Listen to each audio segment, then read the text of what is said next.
హైదరాబాద్ చిక్కడపల్లి వివేక్ నగర్లో ఉన్న శ్రీ ఆంజనేయ స్వామి దేవస్థానంలో ఉన్నాం మనం ఇప్పుడు.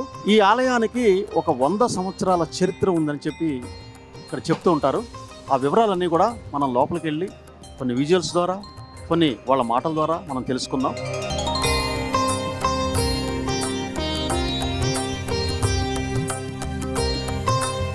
శ్రీ ఆంజనేయ దేవస్థానంలోకి మనం లోపలికి ఎంటర్ అవుతున్నాం.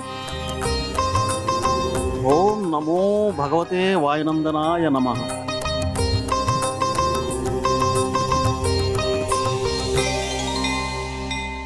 చిక్కడపల్లి శ్రీ ఆంజనేయ స్వామి దేవస్థానంలో మనం ఉన్నాము.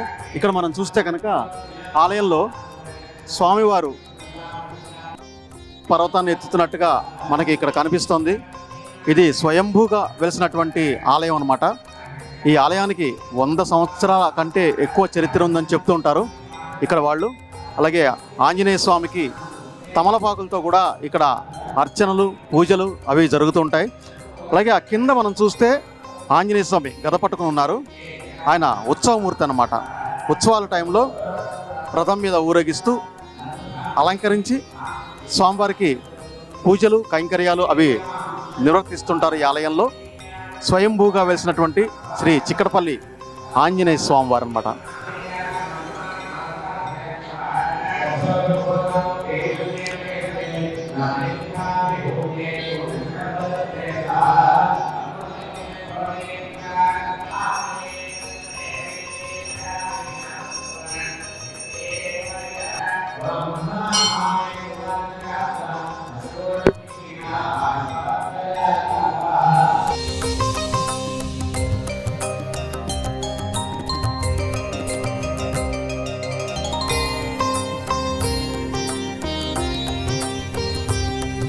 అధిక మాసంలో భాగంగా ఇక్కడ సుందరకాండ సాప్తాహిక యజ్ఞం జరుగుతుంది. ఆ యజ్ఞాన్ని కూడా మనం దర్శించుకుందాం.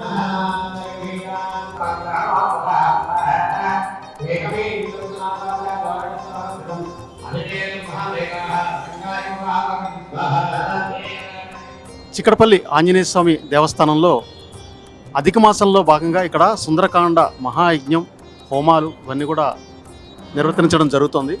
దానిలో భాగంగా ఇక్కడ శ్రీ రాజశేఖర శర్మ గారు మనతో ఉన్నారు. వారు ఏం చెప్తారో వారి మాటల్లో ఒకసారి విందాం మనం. మనోజవం మారుతతుల్య వేగం జితేంద్రియం బుద్ధిమతాం వరిష్టం వాతాత్మజం వానరయూధముఖ్యం శ్రీరామదూతం శిరసా నమామి. భక్తకోటి మహాశైలందరికీ కూడా నమస్కారము, ఆశీస్సులు. చిక్కడపల్లిలో ఆంజనేయ స్వామి వారి యొక్క దేవాలయం ఇక్కడున్నది. ఈ దేవాలయంలో భక్తులు అనేక మంది స్వామివారిని సేవిస్తూ తమ యొక్క అభీష్టములను నెరవేర్చుకుంటూ ఉన్నారు. ఏ భక్తుడు ఏ కోరికతో ఇక్కడికి వచ్చి స్వామిని దర్శించుకొని స్వామిని సేవిస్తూ ఉన్నారో అటువంటి భక్తులెల్లరికీ కూడా వారు అడిగినటువంటి కోరికలన్నీ కూడా భగవానుడు తీరుస్తూ ఉన్నాడు. ఎంతో చరిత్రాత్మకమైనటువంటి దేవాలయము ఇక్కడ ఉన్నది. కావున భక్తులు వచ్చి ఈ స్వామివారి యొక్క దర్శనాన్ని చేసుకొని ఇక్కడ పూజలో, యజ్ఞంలో పాల్గొని స్వామివారి యొక్క దివ్యమైనటువంటి అనుగ్రహాన్ని పొందవలసిందిగా అందరికీ కూడా తెలియజేస్తున్నాము.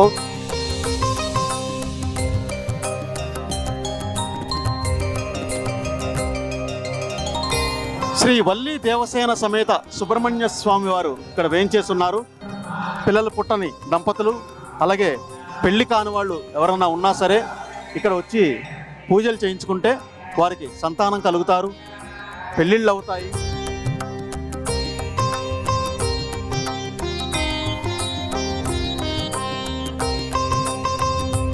నమస్కారం అందరికీ. 1964లో నేను పుట్టినాను. అప్పటి నుంచి 100 సంవత్సరాల గణేశుని గుడి, మళ్ళీ తర్వాత ఆంజనేయ స్వామి గుడి వెలిసింది. అప్పటి నుంచి నేను వస్తూనే ఉన్నాను. ఇక్కడ కోరికలు కూడా మనం ఏది కోరితే అది నిజంగా అవుతుంది.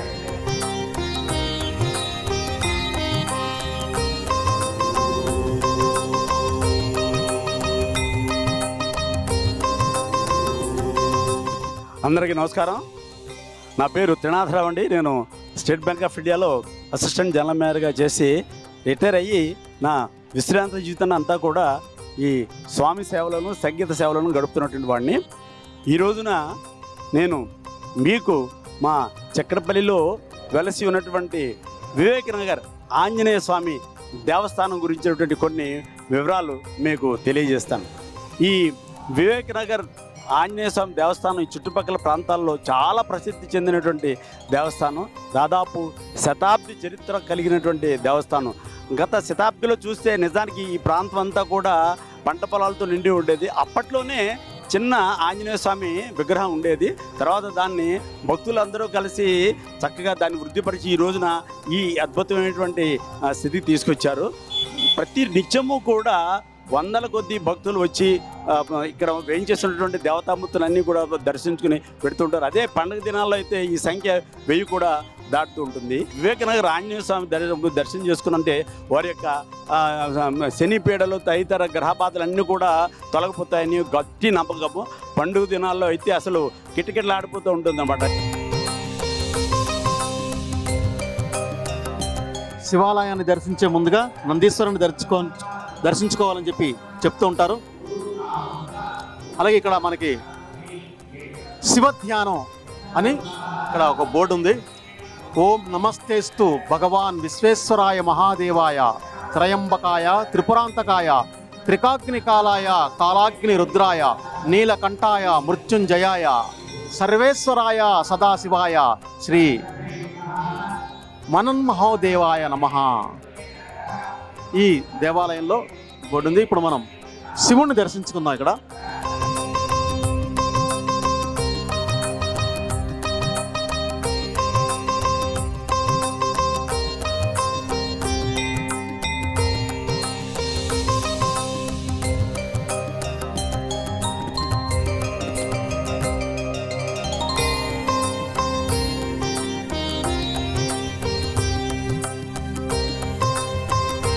చిక్కడపల్లి ఆంజనేయ స్వామి దేవస్థానంలో ఆలయ చైర్మన్ శ్రీ జానకి సుధాకర్ గారు మనతో ఉన్నారు.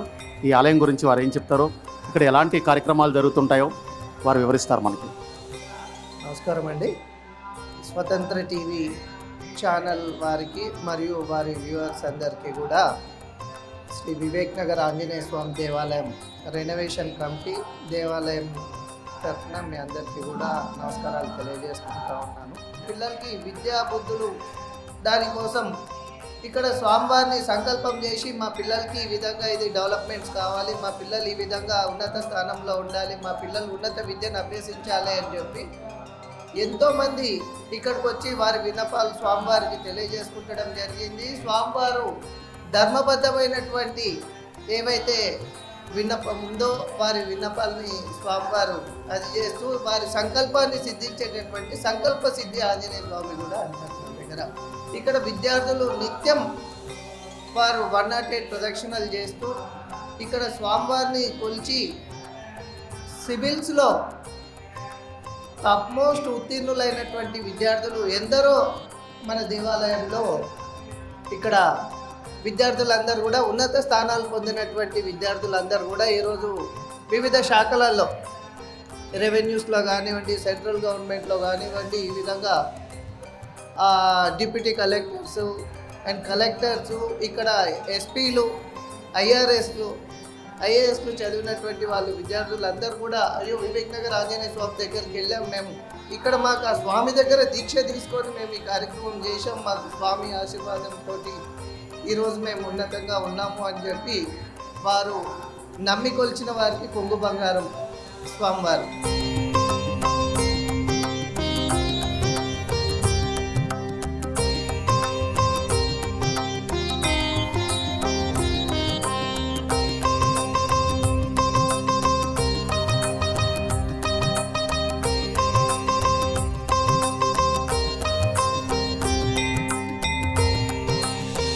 ఈ ఉపాలయాల్లో భాగంగా ఇక్కడ అమ్మవారిని కూడా మనం దర్శించుకోవచ్చు. చూడండి, అమ్మవారిని ఎంత అందంగా అలంకరించి ఉంచారో ఈరోజు. వెండి కిరీటం అలాగే ఆభరణాలతో చాలా అందంగా అమ్మవారిని అలంకరించడం జరిగింది. ఇప్పుడు అధిక మాసాలు కనుక ప్రత్యేకమైనటువంటి హోమాలు, యజ్ఞాలు, సుందరకాండ సాప్తాహిక యజ్ఞం కూడా ఇక్కడ జరుగుతుంది. అది కూడా మనం ఇందాక దర్శించాం.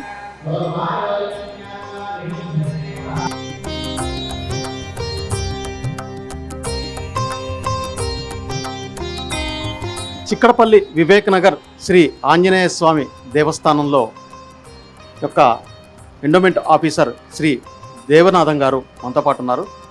ఈ స్వామివారు స్వయంభూ స్వామి. ఈ పురాతనంగా భక్తులు చాలామంది ఇక్కడ నివాసం ఉన్న పురాతనమైన భక్తులు ఇప్పటికీ వేరు ప్రాంతంలోకి వెళ్ళినా కానీ ఈ స్వామివారి మహిమను కనుగొని ఎక్కడెక్కడికి ఉన్న ప్రముఖ దినములలో ప్రత్యేక పూజలు జరిగిన సందర్భంలో వచ్చేసి స్వామివారిని సేవించి ధరింతురు.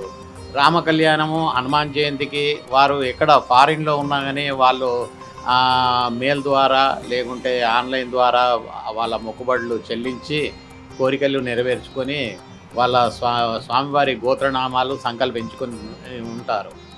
ఇక్కడ ఈ దేవాలయం ఒక దాదాపు 80 సంవత్సరాల క్రితం నిర్మాణం జరిగిన దేవాలయము. ప్రస్తుతము 3 సంవత్సరాల క్రితము దేవాలయ ధర్మకర్తలు, స్థానికులు, భక్తుల సహకారంతో దేవాలయాన్ని పునర్నిర్మాణం చేపట్టడం జరిగింది. అప్పటి నుంచి అన్ని ప్రత్యేక కార్యక్రమాలు నిర్వహించడం ఎంతో జరుగుతున్నది. దినదిన అభివృద్ధి కూడా ఆర్థిక పరంగా కానీ భక్తులకు సౌకర్యాలు మెరుగుపరచడంలో కానీ దినదిన అభివృద్ధి చెందడం జరుగుతుంది. దేవాదాయ శాఖ ఆధ్వర్యంలో, దేవాలయ ధర్మకర్తల ఆధ్వర్యంలో నిర్వహించబడుతుంది. కాబట్టి స్వామివారిని నిత్యము సేవించి తరించగలరని కోరిక.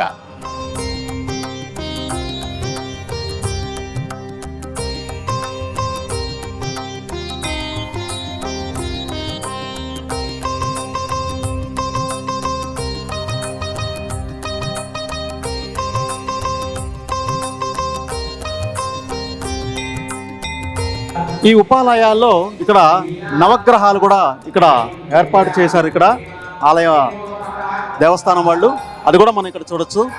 ఆదిత్యాయ చ సోమాయ మంగళాయ బుధాయ చ గురుశుక్ర శనిభ్యశ్చ రాహవే కేతవే నమః జపా కుసుమ సంకాశం కాశ్యప్యయం మహోద్యుతం తమోరిం సర్వపాపగ్నం ప్రణతోస్మి దివాకరం దర్శంక తుషారాపం క్షీరార్ణవ సముద్భవం నమామి శశనం సోమం శంకోర్ మకుడభూషణం ధరణీగర్భ సంభూతం విద్యుత్కాంచన సన్నివం కుమారం శక్తి హస్తంతం మంగళం ప్రణమామ్యం ప్రియంగు కలికాశ్యామం రూపేణ ప్రతిబంబుదం సౌమ్యం సౌమ్యగుణేపేతం తంబుదం ప్రణమామ్యం దేవానాంచ ఋషీణాంచ గురం కాంచన సన్నిభం బుద్ధిభూతం త్రిలోకేశం తం నమామి బృహస్పతిం హిమకుంద మృణాలాభం దైత్యానాం పరమంగురం సర్వశాస్త్ర పవక్తారం భార్గవంతం ప్రణమామ్యం నీలాంజన సమాభాసం రఘుపుత్రం యమాగ్రజం ఛాయామార్తాండ సంభూతం తం నమామి శనిశ్చరం అర్ధకాయం మహావీరం చంద్రాదిత్య విమర్దనం సింహిక గర్భ సంభూతం తం రాహం ప్రణమామ్యం పలాస పుష్ప సంకాసం తారకాగ్రస్తమస్తకం రౌద్రం రౌద్రాత్మకం ఘోరంతం కేతుం ప్రణమామ్యహం. ఇవి నవగ్రహాల స్తోత్రం.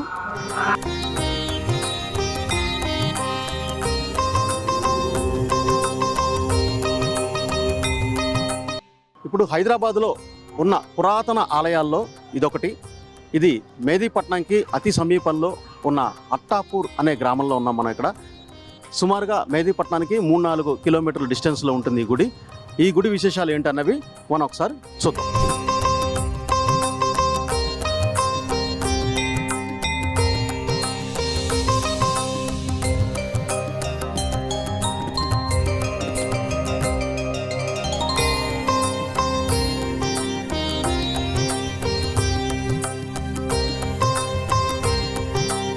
ఈ కాలా హనుమాన్ మందిరంలోకి మనం ఎంటర్ అయ్యే ముందుగా ఇక్కడ సింధూరం పూసిన ఆంజనేయ స్వామిని మనం దర్శనం చేసుకోవచ్చు. అలాగే ఇక్కడ రథం కూడా ఉంది. ఈ రథాన్ని మాత్రం బ్రహ్మోత్సవాలు సమయంలో మాత్రం రథోత్సవం జరుపుతూ ఉంటారు. ఇక్కడ చాలా విశేషంగా జరుగుతూ ఉంటుంది.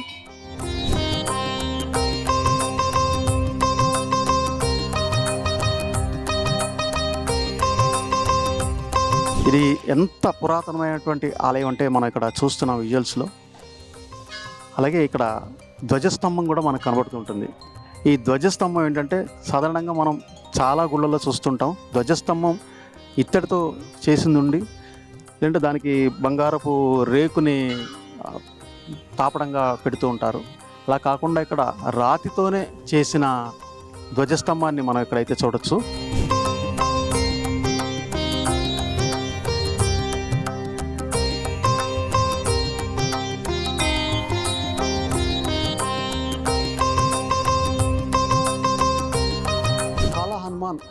టెంపుల్లోకి మనం ఎంటర్ అయ్యే ముందుగా వైశాఖ మాసం బహుళపక్ష దశమి రోజున స్వామివారు జన్మించడం జరిగింది. అదే రోజున మనం హనుమత్ జయంతి అనేది జరుపుకుంటూ ఉంటాం.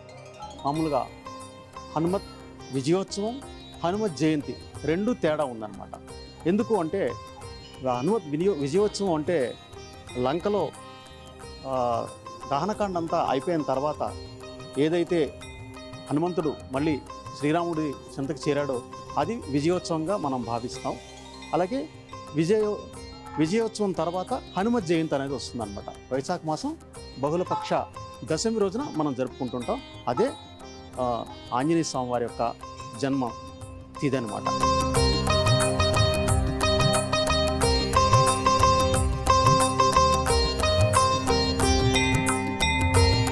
ఈ కాలా హనుమాన్ గుడిలో ఉన్న ప్రత్యేకత ఏంటి అంటే ఆంజనేయ స్వామి నల్లగా ఉంటారు.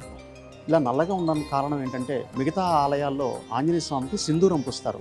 ఈ ఆలయంలో మాత్రం సింధూరం పూయకుండా స్వామివారికి సంపంగ నూనెతో లేపనం చేస్తారనమాట. ఇలాగా చేసేది కేవలం ఈ అత్తాపూర్లో ఉన్న ఈ టెంపుల్లోనూ, అలాగే ఉత్తరప్రదేశ్లో ఉన్న లక్నోలో కూడా ఇలాంటి సంప్రదాయమే పాటిస్తారని చెప్పి మనకి ఇక్కడ తెలియజేస్తున్నారు.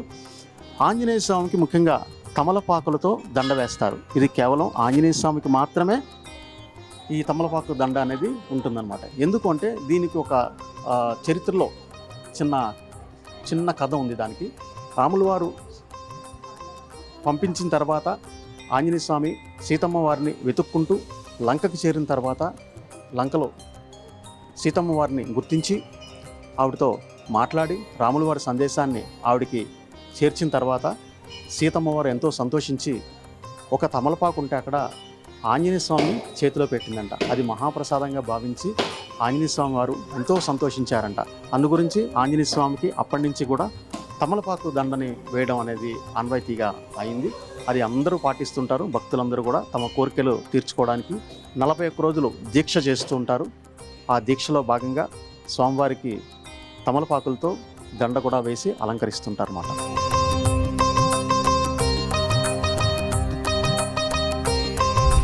नमस्ते सर, ये हम तो हर शनिवार और मंगलवार ये मंदिर को आते हैं और ये मंदिर तो काफ़ी पुराना है। तकरीबन ये अक्कन्ना मल्लन्ना के टाइम का मंदिर है बोलते। और यहाँ पे हर शनिवार और मंगलवार आपको काफ़ी भक्तजन आने को मिलेंगे और यहाँ पे हनुमान जयंती वगैरह काफ़ी धूमधाम से मनाया जाता है सर। यहाँ पे आपको यहाँ पे अन्नदान वगैरह भी मिलेगा यहाँ पे वो वाले दिन। और आपको यहाँ पे काफ़ी बड़ा गौशाला भी है, यहाँ पे आप गौ सेवा भी कर सकते हैं।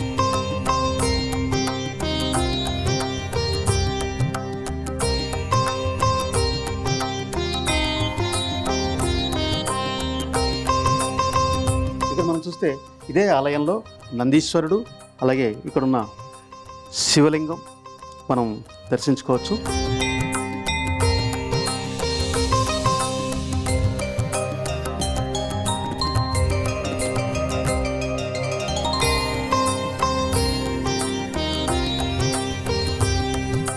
కాలా హనుమాన్ అనంత పద్మనాభ స్వామి మందిరంలో ఇంకొక మందిరం ఉంది.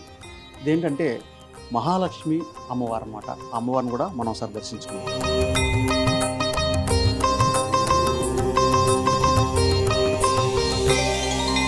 చూసాం ఇక్కడ ఒక కొండ ఉంది. ఈ కొండ పక్కనే ఈ ఆలయం. ఈ ఆలయాన్ని చూస్తుంటే ఎంత పురాతనమైనదో మీరు అర్థం చేసుకోవచ్చు. ఇది కనీసం 1100 సంవత్సరాల క్రితంది ఇది. అంటే దాని తర్వాత 550 ఏళ్ళ క్రితం కూడా మళ్ళీ కొన్ని పునఃప్రతిష్ఠించడం లాంటివి కూడా జరిగాయి ఈ ఆలయంలో. ఈ గోడలు కానీ ఇవన్నీ సిమెంట్తో కట్టినవి కాదు, కేవలం రాతితో నిర్మించిన కట్టడాలు ఇవన్నీ కూడా.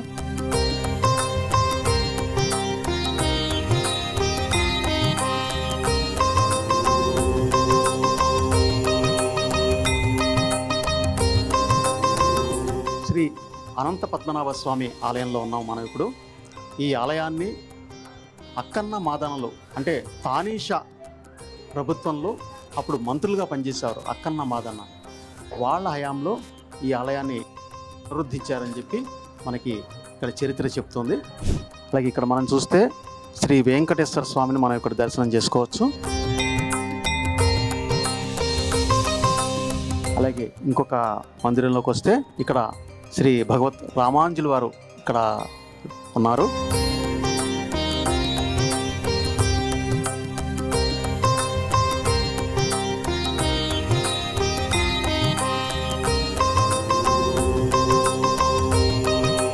పూర్వకాలం ఇక్కడ జన్మేజయుడు అనే ఒక మహర్షి ఇక్కడ సర్పయాగం అనేది నిర్వహించడం జరిగింది అని మనకి చరిత్ర చెప్తుంది.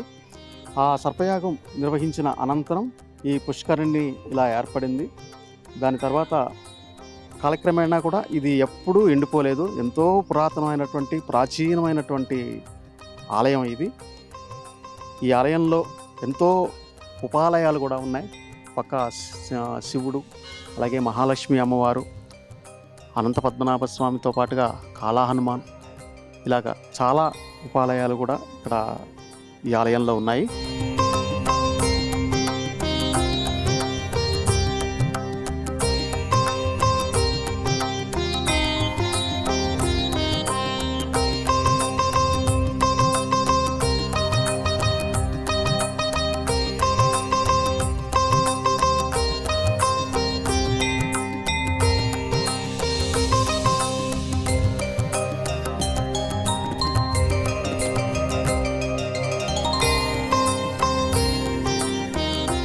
నమస్కారం అండి. నా పేరు భారతి. ఇది 500 సంవత్సరాల నుంచి ఉందండి ఈ గుడి. 500 సంవత్సరాల నుంచి కాళా హనుమాన్ టెంపుల్ చాలా మహిమగల గుడి. చాలామంది భక్తులు వస్తూ ఉంటారు. ఇవాళ అమావాస్య కాబట్టి ఇంకా చాలామంది వచ్చింది. గత 30-35 సంవత్సరాల నుండి మా ఇల్లు పక్కనే మొత్తం అడవి ఉండే ఇక్కడ. ఇప్పుడు అంతా సిటీ అయిపోయింది. కానీ భక్తులు కూడా చాలామంది పెరిగినరు. ఏ కోరిక కోరుకున్నా ఆ కోరిక నెరవేరుతుంది. చాలా దేవుడు ఇక్కడ సుబ్రహ్మణ్య స్వామి ఉన్నారు. రాగి చెట్టు, వేప చెట్టు, అనంత పద్మనాభ స్వామి ఇక్కడ కొండకే వెలిసి ఉన్నాడు ఆయన. సాష్టాంగ అనంత పద్మనాభ స్వామి, వెంకటేశ్వర స్వామి, శివాలయము, పెద్ద బావి, గుండం చాలా ఉన్నది ఇక్కడ. ఇక్కడ చూసి ఒకసారి వచ్చిన భక్తులు మళ్ళీ రావాలని కోరుకుంటారు. ఏది కోరుకున్నది నెరవేరుతుంది. ఇక్కడ వచ్చినప్పుడు మా పరిస్థితి మామూలుగా ఉండే, అంత బాగాలేకుండే. ఇక్కడ వచ్చి ఈ గుడి కాడ పక్కన మేము ఇల్లు కట్టుకున్నాము, దేవుని దర్శనం చేసుకుంటున్నాము. మాకు అన్నీ మంచిగానే అయినాయి. మా పిల్లలకు అందరు పెళ్ళిళ్ళు అయినాయి. అందరు మంచిగా ఒక జాబులలో ఉన్నారు, బిజినెస్లలో ఉన్నారు. మా ఆరోగ్యాలు కూడా మంచిగా ఉన్నాయి దేవుని దయతోటి.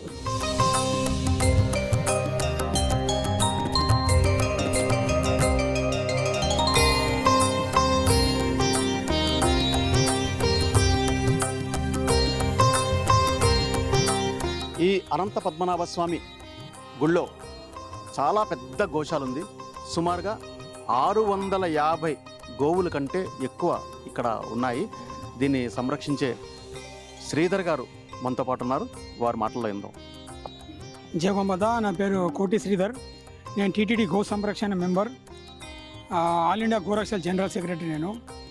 ఇది మన ఈ గుడి అత్తాపూర్ రాజేంద్ర నగర్లో ఉన్నది. అనంత పద్మ దేవాలయము. సుమారు ఇది 700 సంవత్సరాల మీద గుడి ఇది. ఇలా ఇప్పుడు శ్రీకృష్ణ గోసేవ ట్రస్ట్ అని గోశాల నిర్వహిస్తున్నాం మేము. నాతో కలిపి 11 మంది ఉంటాం మేము. ఇలా 672 ఆవులు ఉంటాయి. ఇవి మన స్లాటర్ హౌస్ పోయే ఆవులు మేము రక్షించి పెంచుతుంటాం ఇక్కడ. అది శ్రీధర్ గారు చెప్పింది విన్నాం కదా. ఈ గోశాల అంతా కూడా వీళ్ళు పరిరక్షణ చేస్తూ ఉంటారు.